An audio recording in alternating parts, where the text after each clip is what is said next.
David Cunliffe gave his first major speech as Labour leader this week. Speaking to unionists at a CTU conference in Wellington, Cunliffe vowed to build a better economy and ensure workers got the benefits. He promised a red Labour Party, not a pale blue one. I spoke to him a short time ago this morning and asked him what he meant by that.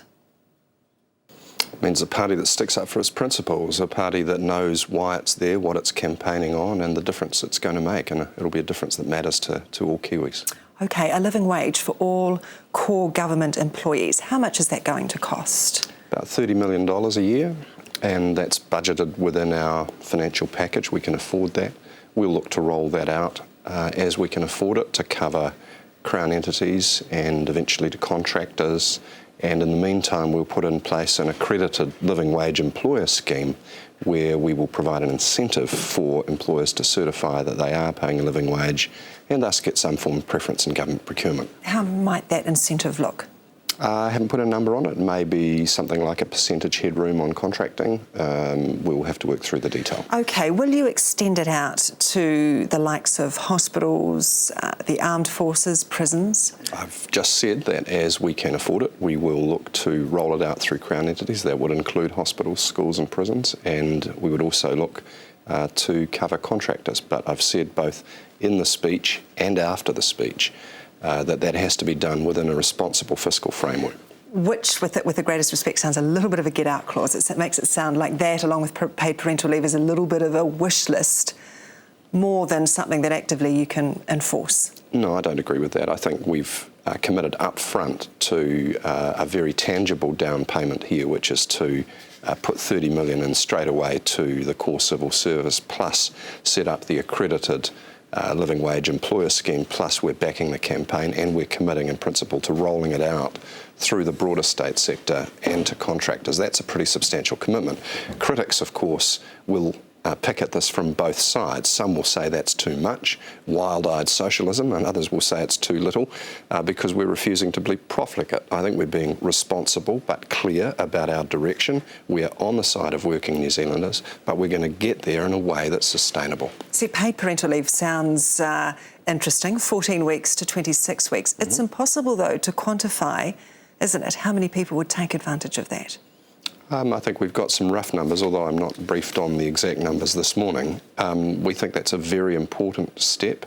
It will show up in lots of unquantifiable ways in terms of the quality of the early life of our children, probably flow through into their success in preschool and in the early years of the education system. And look, all parents know that the early years are the most critical, that the care we give our youngest, most vulnerable members just flows through their lives. OK. Will you buy back Meridian and Mighty River Power if you get into government?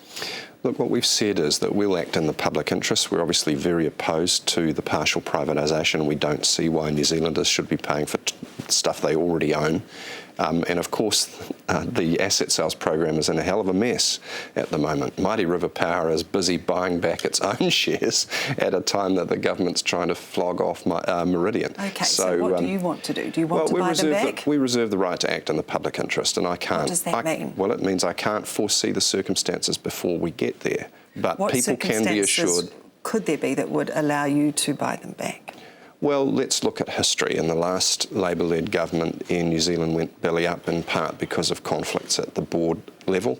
And we had to buy back some of those shares in order to keep it afloat. Now, you can't write off the possibility that, for example, had Solid Energy already been partially privatised and the government proved to be asleep at the wheel as it was, that there wouldn't have had to been some rescue mission for that, as there has been. And there could be other circumstances. Of course, I'm really Kiwi looking at Rail Meridian and Mighty River Power, though. They're the two in question here. Well, I cannot foresee the future. If I could, I would tell you the election result now. Would that be, would that in an I'd love to be able to tell you the election result now, and I'd love to be able to tell you that we're going to be in government. I'm reasonably confident of that part, but no, we'll have to let the future come at us. If you bought them back, would you be in a position, or would you want to be in a position to guarantee lower power prices? Because, otherwise... we're going to do that anyway. Our New Zealand power policy is very clear, and it's an internationally recognised approach, which is that a state-owned and governed intermediary purchases the power from all the different generators, wipes out any possibility of supernormal profits,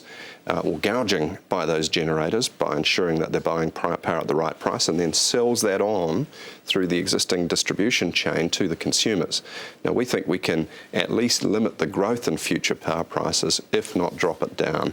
And that's great news for New Zealanders. Now, what it isn't such great news for is if you're an investment bank thinking that you're going to buy shares in Mighty River or Meridian in order to gouge the New Zealand consumer, sorry, we're not in business to protect merchant bankers. So that's your plan, which is all well and good, unless you inherit a TPP that won't allow you to do that.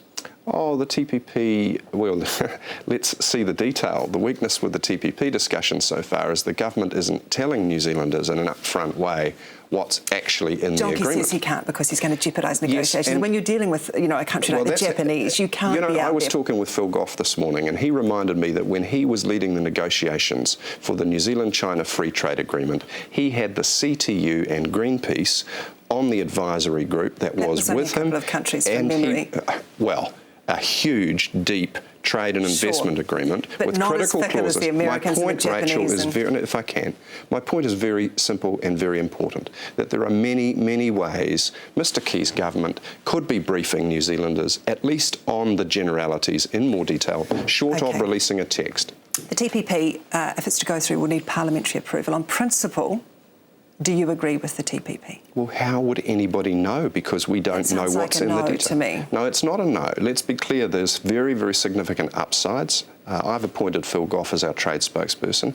He is making very clear those trade upsides, and he is right to do so. It is also, however, unusually a domestic agreement. We have to make sure that the impacts on Farmac, which save New Zealanders $1.2 billion of taxpayers' money a year, are not excessive. That is a bottom line for us. We want to make sure that intellectual property rights are able to be gained. You wouldn't move. You wouldn't move on the TPP unless Farmac's not protected. If they were going to scrap Farmac, we wouldn't move on the TPP. That's a bottom line for us, okay? And if the intellectual property provisions were such that New Zealand companies, which are smaller on average, say, than American ones, couldn't get a patent, well, that wouldn't work for us. Or if it were the case that the investor-state relations provisions were so onerous that no future parliament could regulate, that wouldn't work for us. So will you support it? Well, we haven't made a decision. Our caucus will have to see the agreement, and we will have to look at all the factors. We will be informed by the trade upside, and we will have regard to the domestic fishhooks, and we will make an on-balance decision. Well, I am not giving you that statement. No, sorry, Rachel, you are putting words in my mouth on a very important matter. Okay, so what do you need from the Prime Minister now? Give you the corporate analogy. If we were a company looking at a joint venture, we would have to do due diligence on the contract. The Labour caucus will do due diligence on the TPPA when we get it. Right, okay.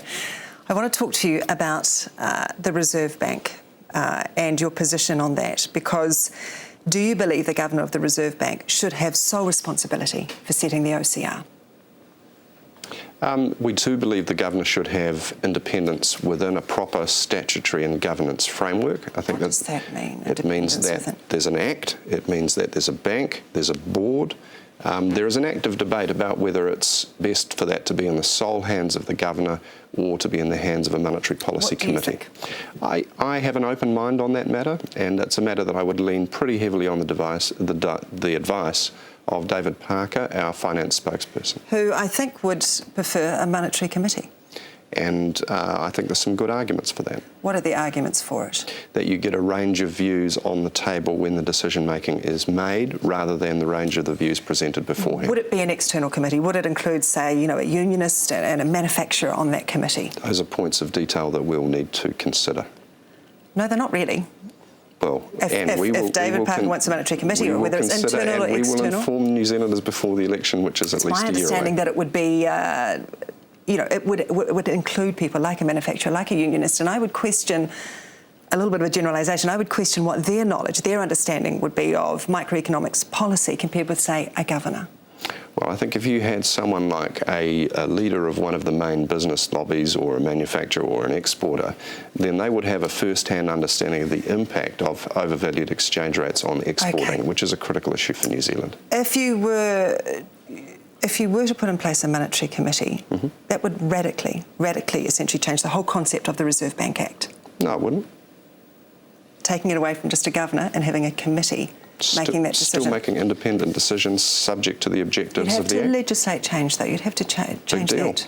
It's a huge deal. No, not particularly. Really? That's right. OK, so under Labor, could we look to see some legislative change to the Reserve Bank Act? Well, we'll make good policy in the interests of New Zealand. All I'm saying is that it's perfectly possible to have the independence of the Reserve Bank enshrined, whether it is a single governor or a monetary policy committee assisting the governor. That is not a particularly radical change. You want to make first-home buyers exempt from the LVR. Graham Wheeler has made it clear he won't, and you've said you would look to lean on the Reserve Bank. It's an independent bank. What does lean on the Reserve Bank mean?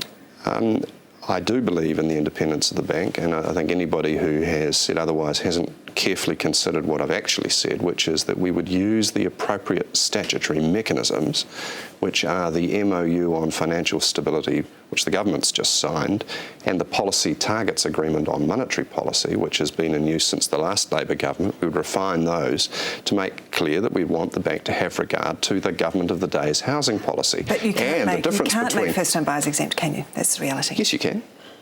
Of course you can. How can you do that?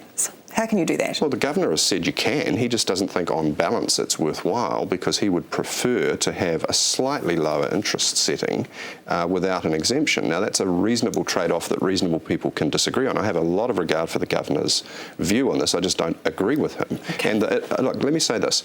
I don't blame the governor for taking that position because the National Party's housing policy is a complete shambles. They have no demand management tools and no real supply-side tools. So the poor governor is left with very little scope. Under a Labor government, that would be completely different. You've got Kiwi building 100,000 houses, and you've got a capital gains tax regulating demand. Similarity, OK, is mining. What's the difference between your mining policy and Nationals? Because they don't look dissimilar to me. You could sum up Nationals by saying, dig it, strip it, frack it. How would we sum up Labor's?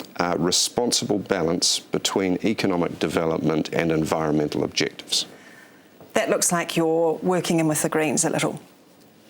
Well, you've just accused us of being identical with the National Party. Now you're saying we're identical with the Greens. Actually, we're about halfway between the two. I want to quote one of your colleagues, Shane Jones, and he said, Marriedom must not buy uncritically into the hostile rhetoric from the Greens. He said, it's about time the Greens showed as much concern for the brown Kiwis disappearing to Aussie as for the habitat for the brown spotted Kiwi. Do you agree with that? Well, I certainly agree that he has a wonderful turn of phrase, but he's now a very, very senior spokesperson in our cabinet and our shadow cabinet, and I know that he appreciates our collective desire not to go and knock the Greens, but to run our own policy, which is distinct from the Greens. And my job as leader of the Labor Party is to maximise the Labor vote. I won't be knocking them, but I will be pursuing our policies because I think they're the best mix. I suspect you wouldn't have appreciated then Matiria Ture's criticism of you and what your position was on the living wage this week. Well, for a start, I hardly noticed, but secondly, I don't think she was criticising me. I think she was advancing a slightly different policy slant. How would you describe your relationship with the Greens as opposed to,